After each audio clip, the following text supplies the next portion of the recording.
waxaan imid ilaahayna i keenay waa xafiiska ra-iisul wasaaraha xasan khayre si qurux badanna runtii waa la ii soo dhoweeyey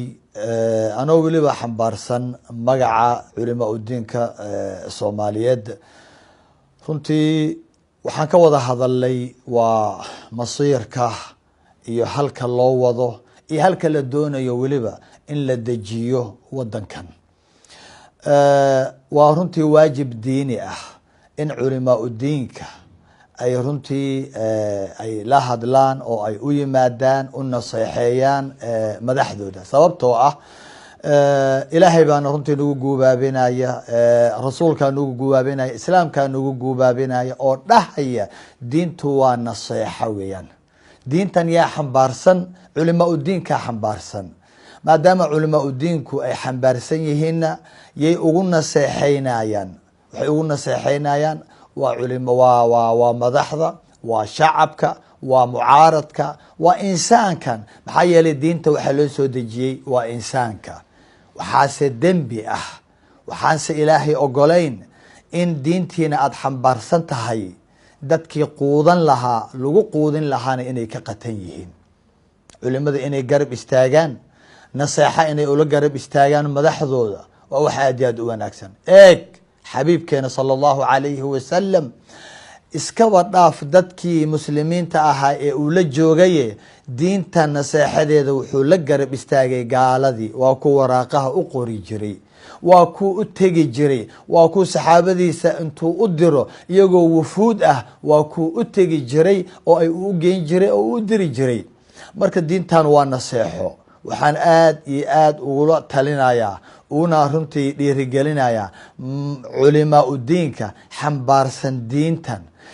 dadka kale ee maaragtay xataa cuqaasha ah mutacalimiinta muthaqafiinta wax soo bartay cilmigoodaas ay barteen in ay la wadaagaan uguna naseexeeyaan madaxdooda si qurux badan baa runtii la ii qaabilay xaba adduunye iyo hanti adduunyana kamaanan soo raadsanin xaq ay nagu lahaayeen ayaanu runtii u gudbinay si qurux badanna maaragtay waa ay u qaateen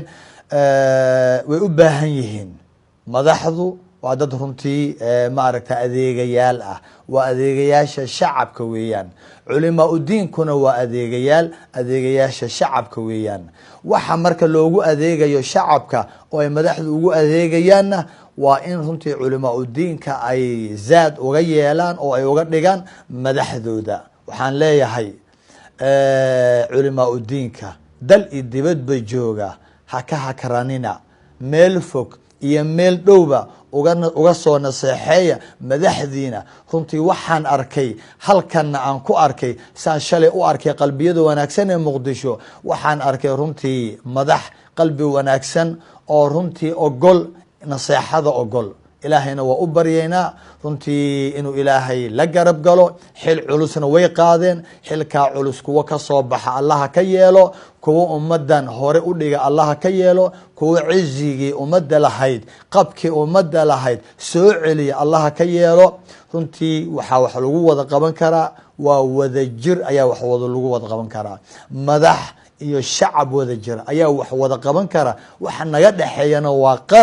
qarankan inaan ilaalino waa waajib diini ah wadajirka iyo midnimada inaan ilaalino waa waajib diini ah aynu wada ilaalino ilaahayna waxaan ka baryayaa wadankan cizigiisi allah soo celiyo ku noolaada meel walbo aad joogtaan Soomaaliya cizi iyo sharaf ku noolaada